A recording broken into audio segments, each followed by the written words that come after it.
வணக்கம். நாங்கள் பேசுவது உங்களுக்கு புரியுதா புரியலையா என்பதை நீங்களே முடிவு பண்ணிக்கொள்ளும். தமிழ்நாட்டில் திமுக என்பது அவர்கள் ஆட்சி அதிகாரத்தில் உட்கார வேண்டும் என்பதற்காக கட்டமைக்கப்பட்டது. இதை நம் மக்கள் இன உணர்வோடு ஒற்றுமையோடு செயல்படாமல் ஒரு காலத்திலையும் உடைக்க முடியாது. என்ன முடியாது? உடைக்க முடியாது. ஒரு கிளைதான் அதிமுக. இன்னும் பல கிளைகள் உண்டு. வெளி மாநிலத்தில் இருந்து குடியேறியவர்கள் ஒன்று கூடி உருவாக்கப்பட்டதுதான் திமுக திராவிடங்களின் ஒரே குறிக்கோள், ஒரே கட்டமைப்பு என்னவென்றால் தமிழ்நாட்டில் ஆட்சி அதிகாரத்தில் தொடர்ந்து திராவிடம் இருக்க வேண்டும். இதுதான் கடந்த 50-60 ஆண்டு காலமா ஓடிட்டு. இதை உடைக்கணும். அடுத்தது, தமிழர் குல மக்கள் ஆட்சி அதிகாரத்தில் உட்காரக்கூடாது. இதை கண்புத்தி பாம்பாக பார்த்து வருகிறது. இதற்காக பல வேலைகள் அவர்கள் செய்வார்கள்.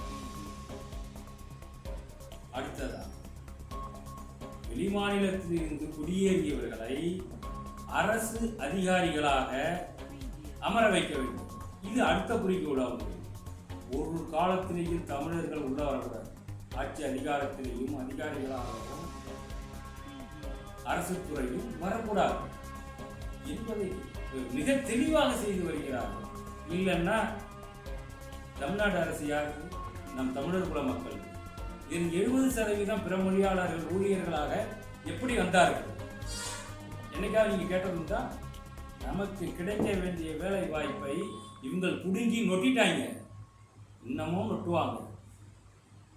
இதை விட கேவலமா இல்லை?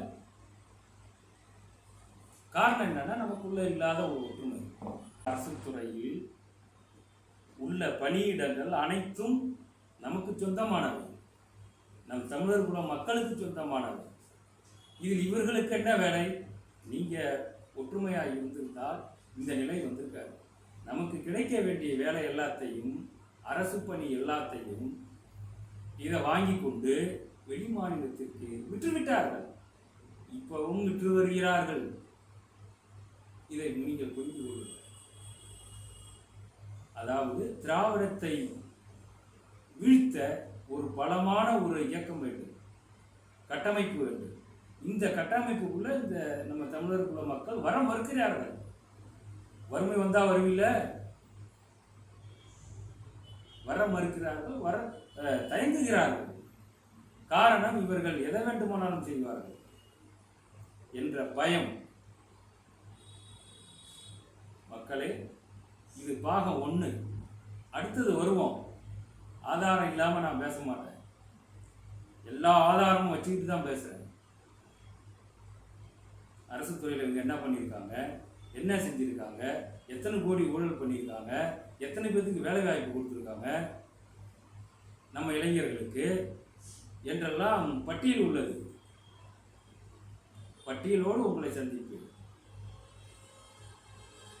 மக்களே, ஆதரவு கொடுங்கள். உங்கள் ஆதரவு எங்களுக்கு பெரும் பாக்கியமாக அமையும். நன்றி, வணக்கம்.